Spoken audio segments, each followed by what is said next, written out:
오늘도 새벽 예배를 드리게 하신 하나님께 감사와 찬송과 영광을 올려드립니다. 우리 다 함께 사도신경으로 신앙 고백하신 후에 찬송가 368장을 부르신 후 누가복음 3장의 말씀을 읽으신 다음 오늘 말씀을 듣도록 하겠습니다. 스티븐 콥이라고 하는 사람이 쓴 유명한 책이 있죠. 성공하는 사람들의 7가지 습관. 그 책에 보면 목표를 확립하라는 이야기가 나오는데, 세계적으로 유수한 업적을 남긴 사람들을 뒷조사해 보면 한결같은 공통점이 있다고 합니다. 그들은 확고부동한 목표의식을 갖고 산 사람들이라는 겁니다. 오늘 우리 시대의 문제점이 있습니다. 모두들 열심히 삽니다. 사람들 가운데 열심히 살지 않는 사람 거의 없을 정도입니다. 그런데 그렇게 열심히 땀 흘리며 수고하며 애를 쓰며 사는 사람 중에는 과연 무엇을 위해서 그렇게 열심히 일하느냐, 무엇을 위해서 열심히 사느냐 하는 질문에 자신의 삶의 목적을 당당하게 정확하게 대답하는 사람들은 그렇게 많지 않다고 합니다.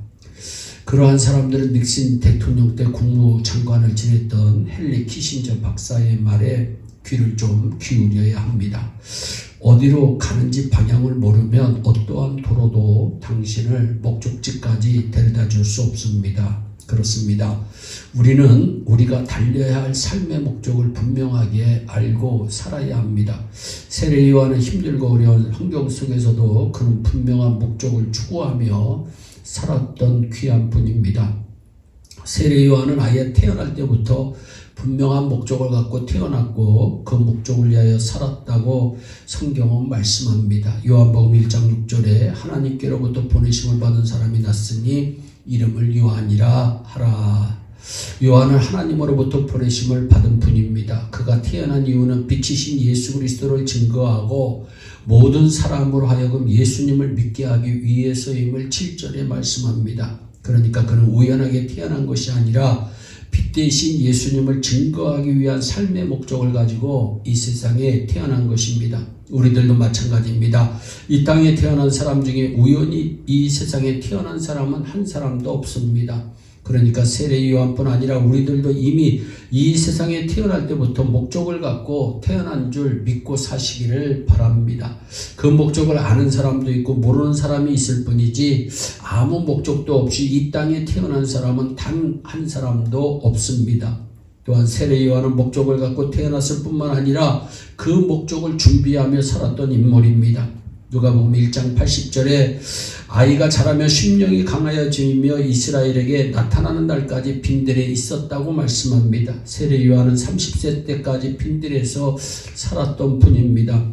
비록 빈들은 외롭고 힘들고 어려운 곳이었지만 그는 그곳에서 하나님으로부터 받은 목적을 위해 준비하며 삽니다. 여러분들이 지금 고통과 시련의 한가운데 서 있다고 생각하고 있습니까? 믿을 만한 사람이 다 떠나고 의지할 아무런 백도 없고 자랑할 만한 돈도 가지지 못한 채 지금 황량한 빈들과 같은 삶을 살고 있지 않습니까? 그러나 염려하지 마세요.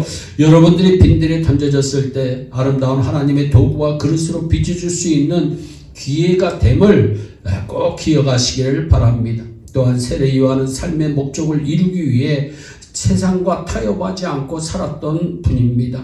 요한이 세례받으러 나오는 무리에게 이르되 독사의 자식들아 누가 너희를 가르쳐 장차올 진노를 피하라 하더냐 말씀합니다. 그는 담대하게 선포합니다. 오늘 우리에게 세상과 타협하지 않는 이러한 담대함이 우리에게 필요합니다. 지나간 역사를 돌아보면 타협 한번 잘못해서 세상이 바뀌어진 적이 있습니다. 제2차 세계대전 당시 미국과 영국을 중심으로 한 연합군들은 독일과 일본에 맞서 싸우기 위해서 소련의 스탈린과 손을 잡습니다.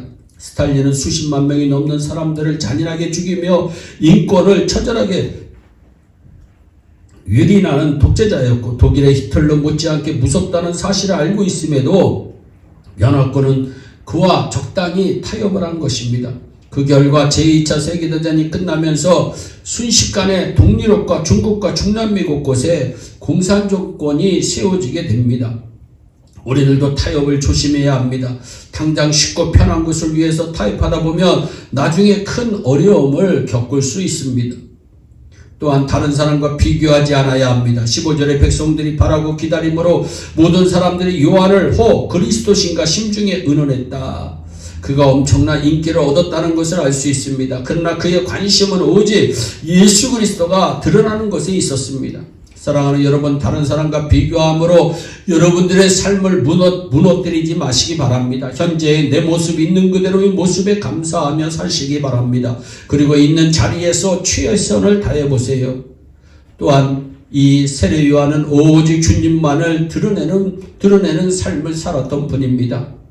세례 요한은 높임을 받거나 존경을 받고자 하는 마음이 조금도 없는 사람이었습니다. 요한복음 1장 24절에서 유명한 대답합니다. 가로되 나는 선지자 이사야의 말과 같이 주의 길을 곱게 하라고 광야에서 외치는 자의 소리로다. 세례 요한은 자신을 가리켜 단지 소리에 불과하다고 말합니다. 자기 자신은 말씀을 증거하는 도구에 불과하다는 겁니다. 그러니까 나를 자꾸만 주목하지 말라고 말합니다. 나를 주목할 것이 아니라 예수께 주목하라고 말합니다. 우리가 병원에서 수술받을 때 사용하는 마취제를 발명한 사람은 제임스 심슨이라고 하는 산부인과 의사입니다. 심슨은 외과 수술을 받는 환자들이 겪는 고통을 어떻게 하면 덜어줄 수 있을까 하며 깊이 생각하다가 창세기 2장 21절로 22절에 영감받아 수술용 마취제를 개발합니다. 이 공로로 당시 스코틀랜드 출신의 의사로서는 처음으로 경이라고 하는 칭호를 받게 됩니다. 그런데 그의 노년에 그의 제자가 그에게 이런 질문을 합니다. 선생님이 지금까지 발견한 것 가운데 가장 큰 발견은 무엇이라고 생각하십니까? 그러자 그는 이렇게 대답합니다. 나의 가장 큰 발견은 내가 큰 죄인이라는 사실과 예수님이 나를 구해주신 큰 구세주라고 하는 사실이네. 제자는 그가 클로로포름이라고 대답할 것을 잔뜩 기대하고 있었는데 의외로 다른 대답을 하자 깜짝 놀랐습니다. 제임스 심슨 교수에게 가장 중요한 자랑은 예수 그리스도였습니다. 그의 최고의 자랑은 예수님이었습니다. 여러분들은 어떻습니까? 여러분들의 최고의 자랑은 현재 무엇입니까? 여러분들이 힘들게 모아놓은 돈입니까? 아니면 건강입니까? 무엇을 여러분들의 최우선순위에 놓고 살고 있습니까? 사실 우리들의 인생에서 예수 그리스도의 이름보다 더 중요한 것은 없습니다. 사랑하는 여러분, 세례 요한은 특별한 목적을 가지고 태어났습니다. 그리고 그 목적을 이루기 위해 빈들에서 준비하며 사셨습니다. 그는 결코 자기 자신을 다른 사람과 비교하지 않고 오직 주님만을 드러냄으로 말미암아 자신의 태어난 목적을 이룬 분이십니다. 결국 그는 주 앞에 큰 자가 될 것이라는 천사의 예언처럼 주님으로부터 여인이 낳은 사람 중에 가장 큰 사람이라고 하는 인정을 받습니다. 이처럼 주님의 목적을 위해 사는 사람을 우리 주님께서는 큰 자라고 인정해 주신다고 하는 사실을 믿고 저와 여러분들도 어디에 가든지 자신이 이 세상에 태어난 목적을 묵상하며 늘 주님을 드높이며 사는 축복의 귀한 분들이 되시기를 예수님의 이름으로 축원합니다. 기도하겠습니다.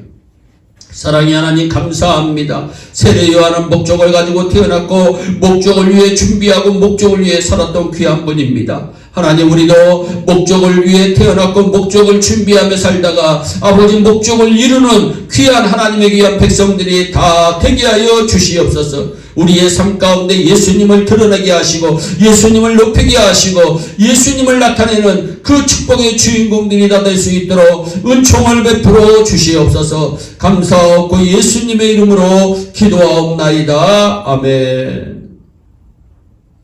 우리 다 함께 주기도문으로 예배를 마치시고 각자 개인 기도하신 후에 오늘도 주 안에서 승리하는 복된 하루 되시기를 바랍니다. 감사합니다.